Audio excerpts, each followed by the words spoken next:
راجہ صاحب اس کے اوپر میں آپ سے بھی رائے چاہوں گا، کیونکہ مجھے یہ خوف ہے جس کی طرف عارف صاحب نے اشارہ کیا، وہ لیگل انٹرپریٹیشن تو آ جائے گی کہ وہ 18ویں ترمیم یا 21ویں ترمیم کے ریویو کے دوران عدالت نے اس وقت کیا کہا تھا۔ جسٹس عظمت سعید کا شاید اور جسٹس ثاقب نثار کے لکھے ہوئے فیصلے ہیں، اور موجودہ چیف جسٹس اور فائز عیسیٰ صاحب بھی اس بینچ کا حصہ تھے 17 رکنی کا، جس کے اندر پارٹی ہیڈ کو بہت پاورفل قرار دیا گیا۔ لیکن آج ہم نے عدلیہ کے اوپر ایک باقاعدہ ووٹ آف نو کانفیڈنس والی سچویشن دیکھی ہے پی ڈی ایم کی تمام جماعتوں سے۔ یہ ایک فرد واحد کا سوال نہیں رہ گیا، تمام جماعتوں کے ہیڈز بیٹھے ہوئے تھے۔ یہ ایک انارکی والی سچویشن ہے، یہ لفظ سے میں کافی اتفاق کر رہا ہوں عارف صاحب سے، آپ اس کو کیسے دیکھتے ہیں؟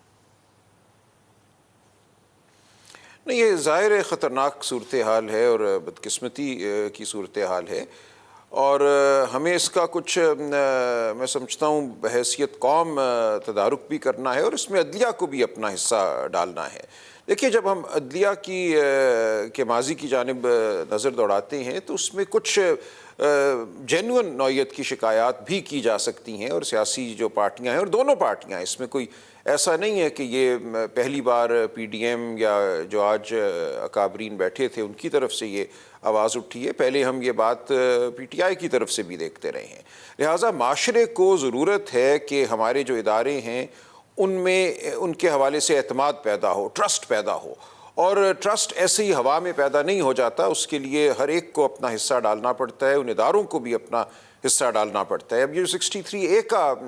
واقعہ ہوا، جو انٹرپریٹیشن ہوئی، میں عارف چودھری صاحب کے تجزیے سے مکمل اتفاق کرتا ہوں، اور صرف اس میں اتنا اضافہ کروں گا کہ اگر یہ انٹرپریٹیشن 63A والی کہ جو ووٹ ڈال دیا گیا وہ شمار ہی نہیں ہوگا، اگر یہ